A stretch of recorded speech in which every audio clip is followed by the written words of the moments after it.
Salmo 94,17 afirma que o que habita no silêncio é a própria alma, derrubando o mito de que o silêncio é somente para o corpo. A ideia de que o Hades fica no centro da Terra é de origem grega. Inclusive, Hades é um deus da mitologia grega. Mateus 10,28. A ideia de que a alma se separa do corpo quando este morre também é de origem grega. No hebraico não existe essa separação. Versículos que atestam que a alma pode morrer. Gênesis 3,4. Então a serpente disse à mulher: certamente não morrereis. Todos nós sabemos que a serpente mentiu porque Eva, por mais que vivesse, acabou morrendo. Gênesis 2,7. Informou o Senhor Deus o homem do pó da terra, e soprou em suas narinas o fôlego da vida, e o homem foi feito alma vivente. Ou seja, você não tem uma alma, você é uma alma. Cada pessoa na face da terra é uma alma, e não que possui ou que tem uma alma. Eclesiastes 12,7. E o pó volte à terra como o era, e o espírito volte a Deus que o deu. Ezequiel 18,20. A alma que pecar, essa morrerá. Eclesiastes 9, 5,6. Porque os vivos sabem que hão de morrer, mas os mortos não sabem coisa nenhuma, nem tampouco terão eles recompensa, mas a sua memória fica entregue ao esquecimento. Também o seu amor, o seu ódio, e a sua inveja já perecerão, e já não tem parte alguma para sempre, em coisa alguma do que se faz debaixo do sol. Menos 1 Tessalonicenses 4,13. Não quero, porém, irmãos, que sejais ignorantes acerca dos que já dormem, para que não vos entristeçais como os demais que não têm esperança. Menos 1 Coríntios 15, 51,56. Eis aqui vos digo um mistério: na verdade, nem todos dormiremos, mas todos seremos transformados, no momento, no abrir e fechar de olhos, ante a última trombeta, porque a trombeta soará, e os mortos ressuscitarão incorruptíveis, e nós seremos transformados. Porque convém que isto que é corruptível se revista da incorruptibilidade, e que isto que é mortal se revista da imortalidade. E quando isto que é corruptível se revestir da incorruptibilidade, e isto que é mortal se revestir da imortalidade, então cumprir-se-á a palavra que está escrita: tragada foi a morte na vitória. Onde está, ó morte, o teu aguilhão? Onde está, ó inferno, a tua vitória? Ora, o aguilhão da morte é o pecado, e a força do pecado é a lei. Deuteronômio 10,22. Com 70 almas teus pais desceram ao Egito, e agora o Senhor teu Deus te pôs como as estrelas dos céus em multidão. As 70 almas eram 70 pessoas. O que é alma? Nefesh em hebraico. Alma é igual à vida. 8 almas se salvaram em 1 Pedro 3,20. Jonas 1,14. Não pereçamos por causa da vida, alma, desse homem. Alma em grego também é traduzida tanto para alma como para vida. Um homem rico disse assim: direi à minha alma: alma, tens em depósito muitos bens. Come, bebe e folga. Se alma não é um corpo físico, como que ela ia comer, beber e folgar? Essa passagem está em Lucas 12,19. 1 Reis 17,21. A palavra alma traduzida do original hebraico nesse texto quer dizer vida. A vida voltou ao menino. Gênesis 35,18. Ao sair-lhe a alma porque morreu, chamou-lhe Benoni. Mas seu pai lhe chamou Benjamim. Tradução: ao sair-lhe a vida. O que é alma? Alma é um termo equivalente ao hebraico, nefesh, e ao grego, psyche, e significa ser, vida, criatura. No latim é ânimo, o que anima. Sendo a vida de cada organismo, não sendo eterna, e nem separada do corpo. Alma não é o mesmo que espírito. Espírito. Espírito em hebraico é gua, em grego é pneumato. Jó 32,8. Mas é o espírito do homem, o sopro do Todo-Poderoso que lhe dá entendimento.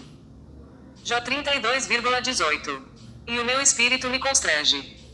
Jó 33,4. O espírito de Deus me fez, o sopro do Todo-Poderoso me dá vida. Salmo 31,5. Nas tuas mãos encomendo o meu espírito, tu me remiste, ó Senhor, Deus da verdade. Salmo 51,17. Os sacrifícios para Deus são um espírito quebrantado, a um coração quebrantado e contrito não desprezarás, ó Deus. Ezequiel 11,19. E um espírito novo porei dentro deles. Qual a diferença entre alma e espírito? 1 Tessalonicenses 5,23. E o mesmo Deus de paz vos santifique em tudo, e todo o vosso espírito, e alma, e corpo, sejam plenamente conservados e irrepreensíveis para a vinda de nosso Senhor Jesus Cristo. Paulo não está aqui dividindo o ser humano em três, mas mencionando três aspectos da natureza humana como um todo. O espírito é o centro da adoração a Deus. Alma é a mente, a sede das emoções. A fala e o pensamento. Corpo é o aspecto físico. Eclesiastes 12,7. Que o pó volte à terra como era, e o espírito volte a Deus o deu. Nesse contexto, espírito significa fôlego de vida, e literalmente volta a Deus. Mas espera aí, e o espírito da pessoa malvada também volta. O espírito voltará a Deus por ocasião da ressurreição. Como diz em Daniel 12,2, muitos que dormem no pó da terra, mas quem dorme? O corpo físico ou o espírito? E o espírito? Porque o corpo físico se decompõe e se acaba. O espírito fica inconsciente, dormindo. Eite o dia da ressurreição. O lago de fogo, mencionado por Cristo, é para castigar os ímpios depois da volta de Cristo, mais precisamente, depois do milênio, no dia do grande juízo.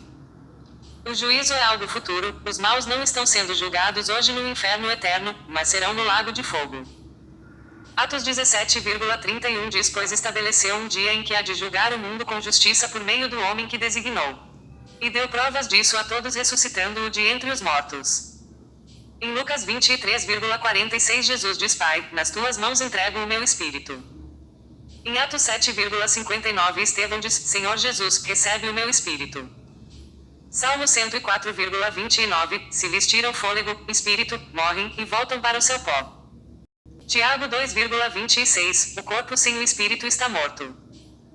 Jó 34,14,15, se ele pusesse o seu coração contra o homem, e recolhesse para si o seu espírito e o seu fôlego, toda a carne juntamente expiraria, e o homem voltaria para o pó. Mateus 5,3, bem-aventurados os pobres de espírito, porque deles é o reino dos céus. Romanos 8,10, mas se Cristo está em vós, o corpo, na verdade, está morto por causa do pecado, mas o espírito vive por causa da justiça. 1 Coríntios 2,11, pois qual dos homens sabe as coisas o homem, senão o espírito do homem que nele está. Hebreus 12,23. E aos espíritos dos justos aperfeiçoados. Se o inferno não existe, como se explica Apocalipse 20,14? Apocalipse 20,4, e a morte e o inferno foram lançados no lago de fogo. Esta é a segunda morte. A palavra inferno, em grego é Hades, que traduzida etimologicamente quer dizer mundo dos mortos. Então é o mesmo que dizer, e a morte e o mundo dos mortos foram lançados no lago de fogo. Os espíritos em prisão. 1 Pedro 3,19, no qual também foi, e pregou aos espíritos em prisão, os quais noutro tempo foram rebeldes, quando a longanimidade de Deus esperava nos dias de Noé. 1 Pedro 3,19 tem que ser lido do versículo 18 ao 20, pois um texto sem um contexto vira um pretexto. Os espíritos em prisão, no qual o versículo 19 se refere, são de pessoas vivas que viverão no período antediluviano. Após a morte o destino já está selado, ou seja, quem morre salvo fica salvo e quem morre condenado fica condenado. Quem pregou não foi Jesus, foi o Espírito Santo, na pessoa de Noé. Os espíritos em prisão eram as pessoas que viviam em pecado. Pois quem está em pecado está preso nas cordas do pecado. Provérbios 5,22 diz que o pecado prende o pecador. A oportunidade de salvação é só em vida. Após a morte não tem mais jeito. Enquanto Noé construía a arca, a palavra era pregada, mas só 8 pessoas creram. A saber, a esposa, os filhos e as noras de Noé. Esta passagem também está em 1 Pedro 4,6. Resumindo, Jesus não foi ao inferno pregar aos espíritos em prisão, uma vez que o inferno não existe.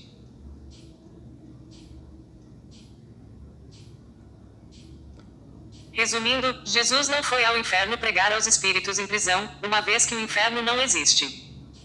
Apocalipse 16,3, e o segundo anjo derramou a sua taça no mar, que se tornou em sangue como de um morto, e morreu no mar toda a alma vivente. Como nós podemos ver nesse texto, a alma pode morrer.